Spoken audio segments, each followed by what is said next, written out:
There we are. Right by you, know, but not a bad set of lads, so you should get to know all of them, I'm sure.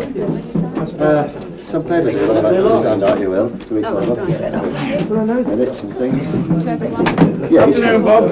Oh, afternoon, Arthur. Oh, Arthur, this is the young lady I was telling you about. Oh, hello. Anybody seen Terry? Hey, we're in the canteen, dinner time. Well, in that case, we're bloody lucky if you ever see him again. Well, I'll just give him another couple of more minutes.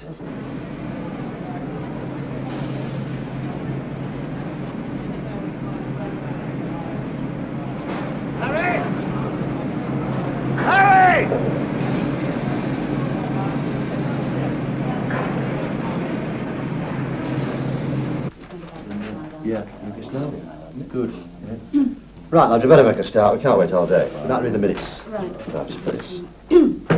The last meeting of the Machine Shop Quality Circle was held on the 14th. Solomon, where the hell have you been? Had to pay my union dues. Oh, hello. Hello. Oh, Babs, this is Terry Masterman from C-Section. This is Babs. She just joined IR. She's going to come along to one or two of our meetings and just watch how we operate. Great. Yeah. She's straight from university, so watch your language. We don't want any bloody swearing. Okay, Babs. Hang on. What about the 2-minute silence? You what? For West Brom getting beaten at home last night. What are you talking about? Villa wasn't so hot on Saturday night. Rubbish. All right. Let's get on. The sooner we knock this lot on the head, the sooner we get off. Okay, Babs. Lionel can drown his sorrows later. The last meeting of the Machine Shop Quality Circle was held on the 14th of March. Those present were B. Cranswell, L. Reed, A. Morris, R. Dunn, A. Skinner, Q. Masterman. Some effort should be made to relieve congestion. Frankly, I never really thought it'd work. At least, not as well as it has. 12 months ago, I'd have said the whole idea was just another stupid scheme dreamed up by some Bert with nothing better to do. Mind you, that was right at the beginning. You come along too. Book a table for 4. That's right. And tell Mr. Smithers to come along. All right? 5. Well, Bob, what do you think? At the moment, not a lot. I want to know a lot more about it before I make up my mind. But I'll tell you this, it sounds like a waste of bloody time. And I've got enough on my plate as it is. You'd have to chair a meeting for an hour or so once a month, that's all. That's all? Well, there's probably a bit more to it than that. Yeah, that's what I thought.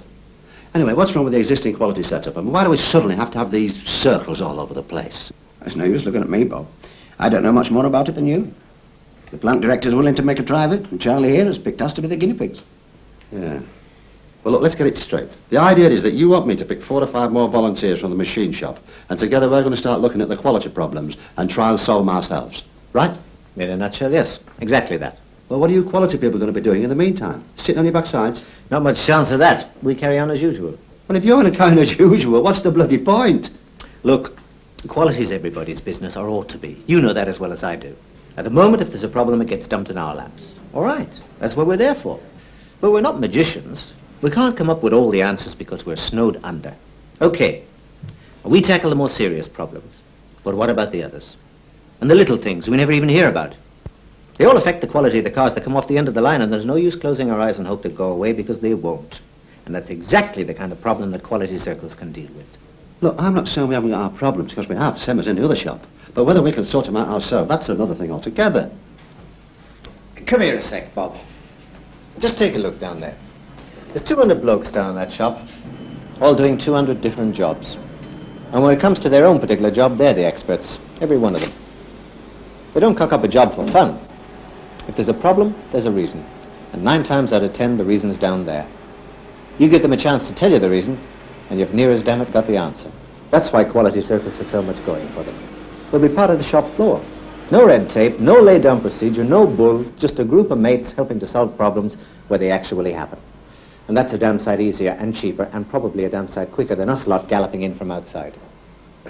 Well, it seems to make sense. In theory, at any rate. What's going to be your role in all this, Charlie? Quality coordinator. Sounds grand. Basically, it means I'll be helping set up new circles, get them started, monitor progress, act as link with plant management, all that sort of thing. Well, Bob, how about it? I reckon it's right up your street. Well, I'll see what I can do. But I don't go much on this volunteering lark. You know, you two should have been in the bleeding army.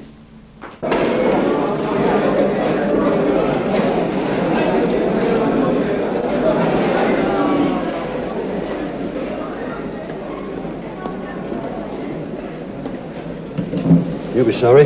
What is it?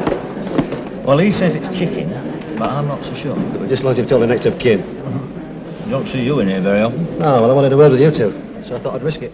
Getting hold of the other volunteers wasn't as hard as I thought it'd be. Lionel Reed was one of my senior foremen when he wasn't watching West Brom. Bit of a funny old bugger, but he knew his job inside out. Roger Dunn was a mate of his, only a young chap, but dead keen.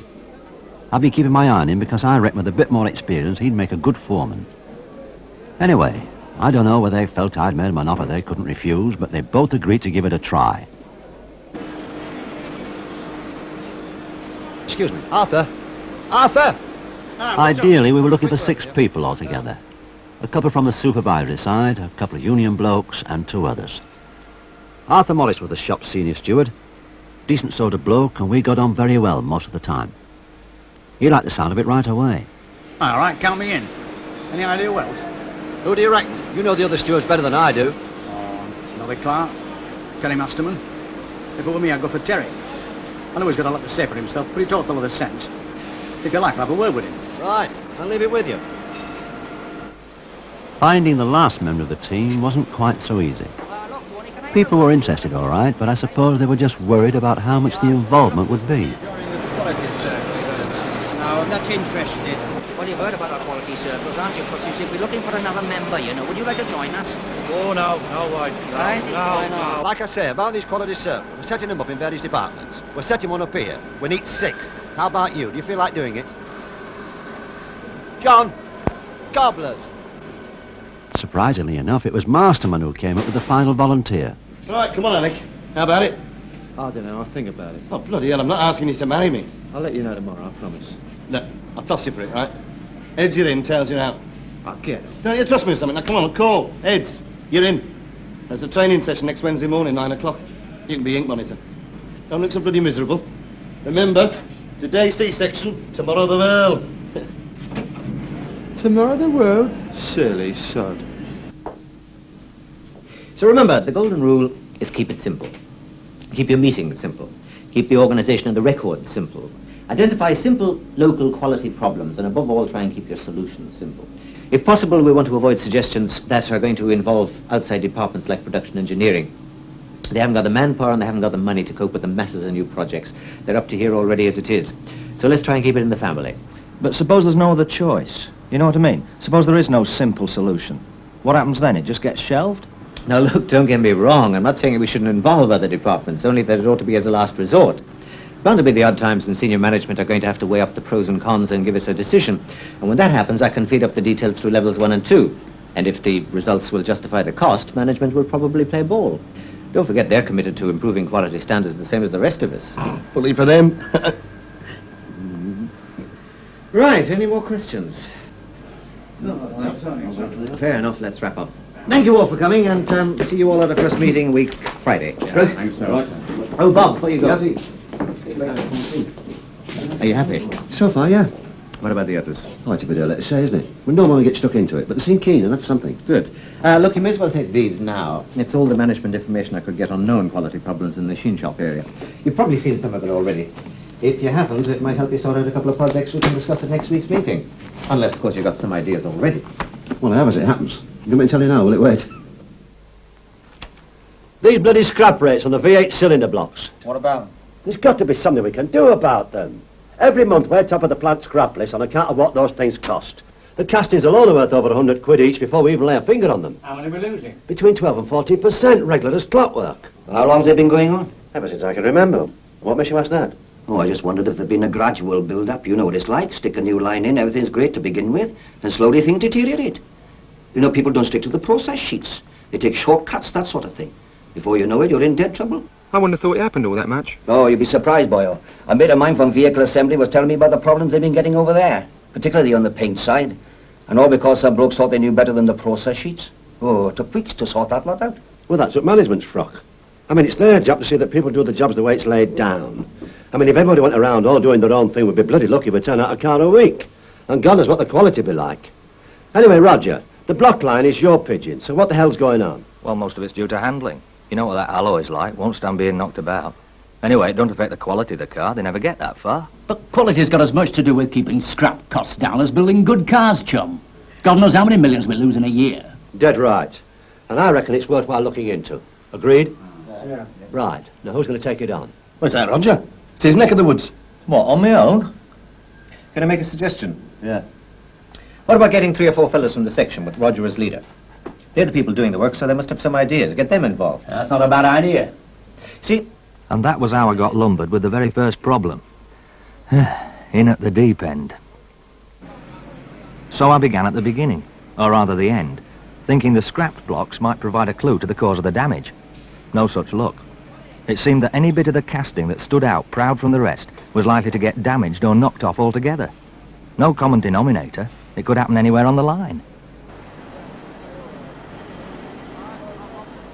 Anyway, me and the other 3 on the subgroup put our heads together. We never had formal meetings, just occasional get-togethers during breaks. That's all we needed. We reckoned the best thing to do was work in twos. 2 of us looking at the problems of getting the blocks from machine to machine, and the others checking what happened once they got there.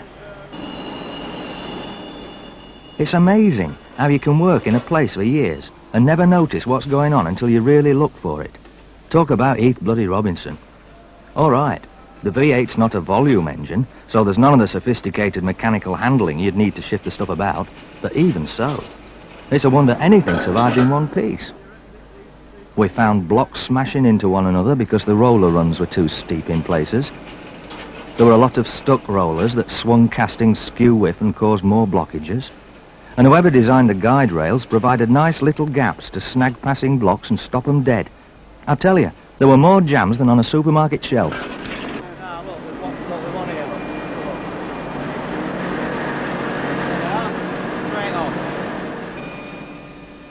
The blokes on the line had their work cut out and all. Not just to keep things moving, but manhandling the castings from track to track. No lightweight, them things, and it don't help when the track's chest height in places. Kept 'em fit, but that's about all.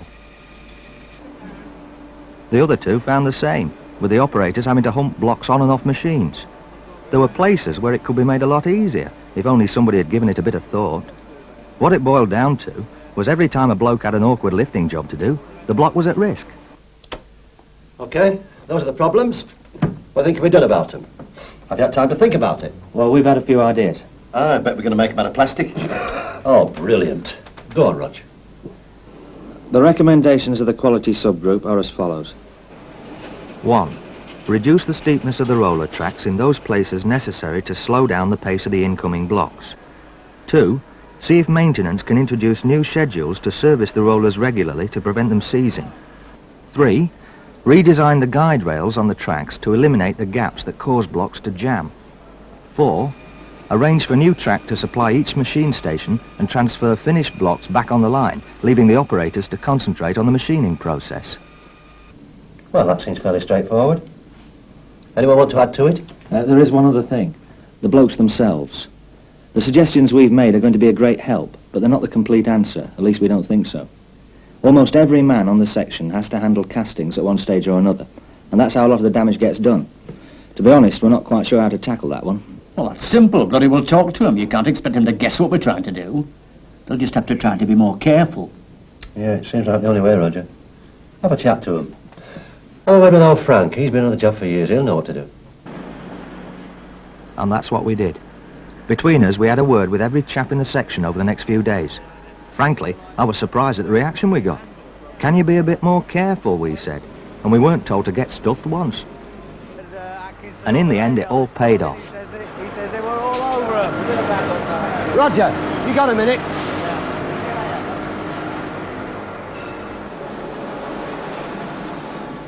What's up now? Here, have a look at that. Latest plant scrap rates. I thought you'd like to see them. The V8 blocks are down from 14% to below 3 and still going down. How about that? I don't believe it. Neither did I, but they're based on the last 3 weeks' production figures. I tell you, I nearly fell out my bleeding chair. Maybe there's something in these quality circles after all. Anyway, with one good success under our belts, we started getting a bit more adventurous. We did everything we could to get the blokes on the shop floor involved. As far as we were concerned, it was their circle, not some sort of private club that went on behind closed doors. Hey, Phil. We made sure everyone in the shop knew the permanent members of the team and got them to come across with any ideas on quality problems that might affect their own particular job. Before long, we had a steady flow of simple projects we could get our teeth into. And from time to time, even plant management began to ask us to take on particular problems. Anyway, the Lordships have asked us to look into it and we reckon we can tackle it. Well, you'd best tell us what the problem is first. Well, according to this, inspection have been finding a few cases of piston knock on new cars whilst out on test. And even worse, some of the cars have found their way into the bloody showroom. I mean, you can imagine what the dealers have had to say about that. Anyway, the gaffers want to know if we can get to the bottom of it. Well, it sounds like an assembly fault to me. Some joker sticking an undersized piston in the wrong pot. Yes, that's always a possibility, but they've already asked the assembly shop circle to look into it at their end. Of course, the only other thing it could be is faulty piston grading, and that's down to us. Shouldn't take much time to find out. It's in my section. I'll check it out and let you know. For anyone who don't know it, the V8's a pretty sophisticated power unit. Compared to volume engines, the degree of tolerance to design spec is fairly tight. We had all the gear to make pistons to spec, no problem. But when it come to grading them for size, well, that was something else. Old Ted had been grading pistons ever since the unit went into production. It seemed a simple enough job, until you asked him about it. Every piston had to be one of 4 sizes to match up with the tiny differences in the size of the bores in the block. Back in the old days, when the V8 was in only one model, he was grading something like 50 an hour. Now it was getting on for 200.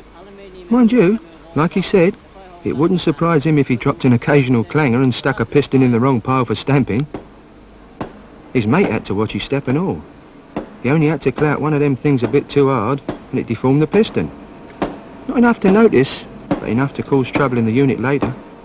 So what do you reckon the answer is? I got it if I know. Frankly, it's a bloody miracle there haven't been more problems.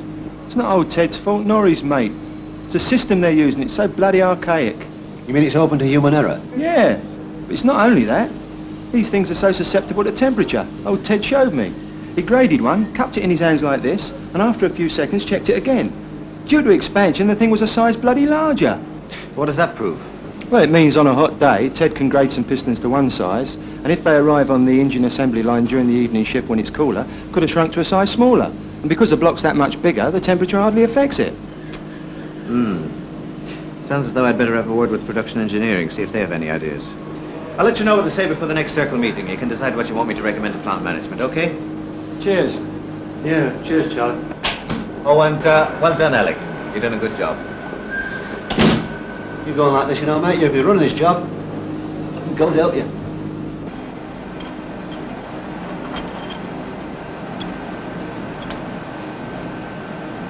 And this is what Ted and his mates ended up with.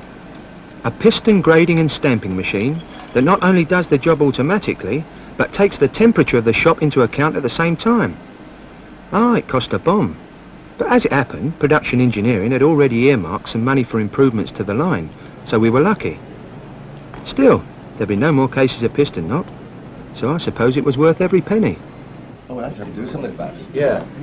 Hello. Hello. Hello. Can I do anything for you? Not at the moment. Can wait till you're finished. All right, well, just grab a seat. I've only got one more thing to discuss. The joint project with the assembly shop circle, that's been your baby. Do you think you could explain it to Babs, just what you've been up to? Well, from the beginning. No, you Bert, from the bloody end. Tell her. All right. Well, if you're sitting comfortably, Barbara, I'll explain. Oh, come on, get on with it. Well, this was something we got involved in a few weeks back. It was one of them projects that started when some bloke on the shop floor had noticed something funny, but he had the sense to tell somebody about it.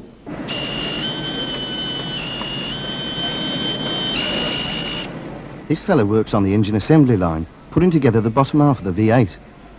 Once he's done his job, he should be able to turn the crankshaft over dead easy. But he kept noticing some units was a bit stiff, and occasionally want to be very stiff. Anyway, he does the right thing, and he tells his foreman, who happens to be the chairman of their quality circle, and a mate of mine, because we play darts together. We call Fred then. So, they whip the unit off, bung it over to the inspection double quick and tell the quality people what's going on. Well, they check the thing's been assembled right, which it has, so they strip the whole lot down and check every single part against the engineering drawings.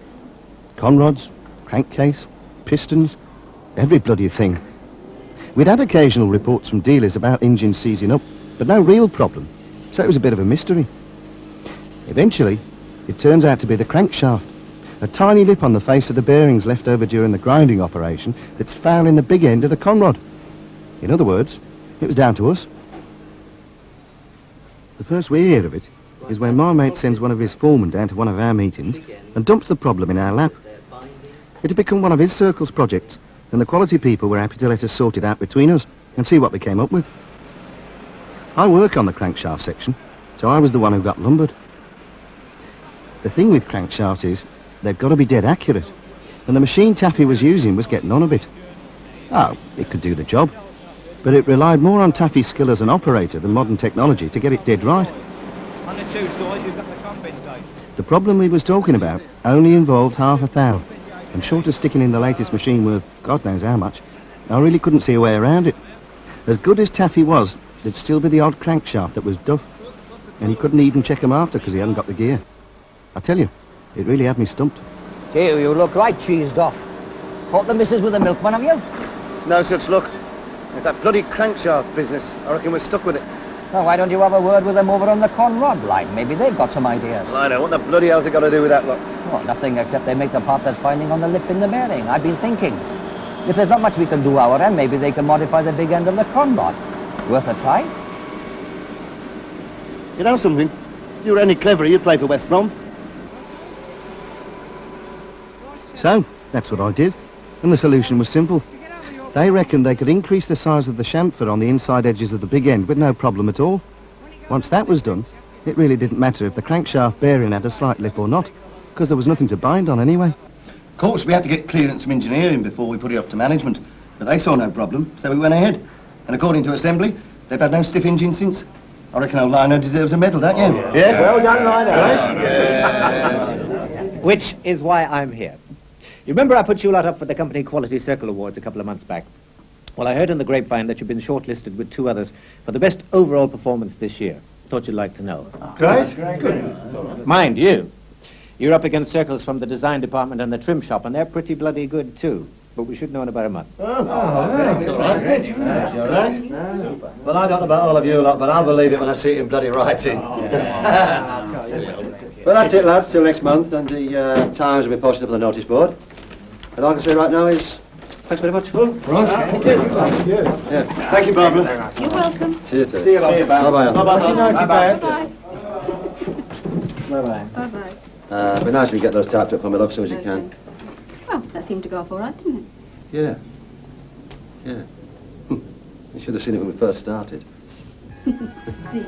Bye-bye. Bye-bye. The funny thing is, I quite enjoy it now. And I think the rest of them do too. They're involved, you see, and it shows. On top of that, we've managed to get a fair bit done since we've been going. Gradually improving things a bit here and a bit there. It's not just about solving quality problems, although that's the most important thing. It's had a spin-off that affects everybody in the shop. Better working surroundings, making some of the jobs easier and all the rest, you know. I must say it's turned out a damn sight better than I thought it would. In fact, it's a pity somebody didn't think of it before.